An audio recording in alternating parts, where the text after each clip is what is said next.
তিনি এই পরিকল্পনার সাথে জড়িত ছিলেন যে শাপলা চত্বরে যে ঘটনাটা ঘটবে তিনি আগে থেকেই এই টোটাল মেকানিজমের মধ্যে জড়িত ছিলেন। আপনি যে যাকে ইঙ্গিত করে কথাটা বলছেন তিনি হেফাজতের এই ঘটনার সারা রাত তিনি ওখানে ছিলেন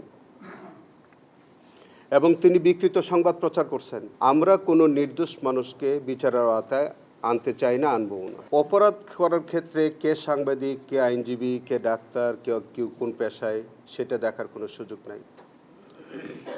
আমরা অপরাধের বিচার করি। আমরা কোনো অপরাধী কে কোন পেশার সেটা দেখার কোনো সুযোগ আমাদের নাই।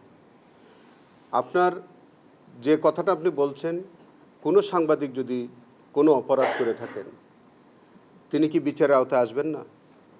আমি আইনজীবী হিসেবে যদি কোনো অপরাধ করে থাকি আমি বিচারের আওতায় আসবো না? আজকে যে কোনো পেশার যে কোনো মানুষ তিনি যদি কোনো সুনির্দিষ্ট অফেন্স করেন তিনি কি আসবেন না? আপনি যে যাকে ইঙ্গিত করে কথাটা বলছেন তিনি হেফাজতের এই ঘটনার সারা রাত তিনি ওখানে ছিলেন এবং তিনি বিকৃত সংবাদ প্রচার করছেন। হত্যাকাণ্ডের ঘটনাটাকে তিনি কনসিল করেছেন। সারা দেশবাসীর কাছে তিনি ভিন্ন অপপ্রচার করেছেন। এটা কি সাংবাদিকতা? আপনার যেসব সাংবাদিকদের বিরুদ্ধে অভিযোগ তারা তৎকালীন সময়ে ফ্যাসিজম করার জন্য একটা সরকারকে ফ্যাসিস্ট করার জন্য অনেক সাংবাদিকদের তখন ভূমিকা ছিল না, যার কারণে আজ এই রাষ্ট্রটা একটা ফ্যাসিস্ট রাষ্ট্র হিসেবে অভিভূত হলো, একটা সরকার ফ্যাসিস্ট সরকার হিসেবে আবির্ভূত হলো। সেইটার মধ্যে যদি কোনো সাংবাদিক জড়িত থাকে তারা কি বিচারের আওতায় আসবে না? আজকেও যদি কোনো ব্যক্তি কোনো রাজনৈতিক ব্যক্তিত্বকে যদি তাকে অপরাধী বানায় তাহলে তিনি কি সহযোগী হিসাবে আসবেন না? আমরা কোনো নির্দোষ মানুষকে বিচারের আওতায় আনতে চাই না, আনবও না।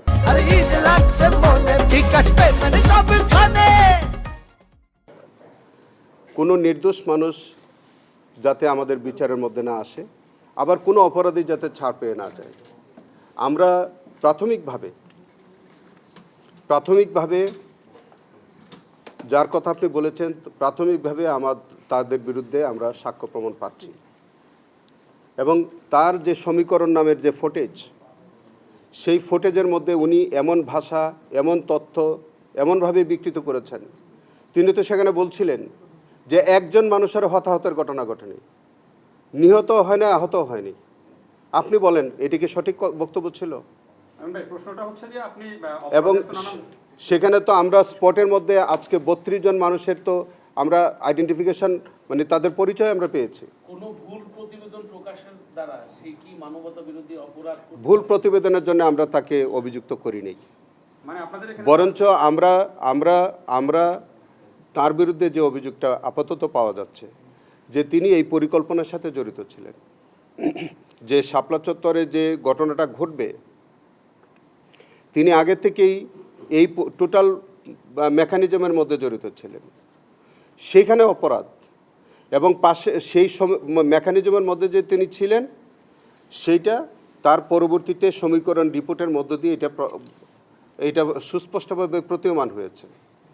সেইটা আমরা বলছি যে আমরা যদি সেখানে যদি কোনো অ্যাবেটমেন্টের মধ্যে যদি তাকে না পাওয়া যায়, কোনো কনস্পিরেসির মধ্যে যদি না পাওয়া যায় তিনি বেনিফিট পাবেন।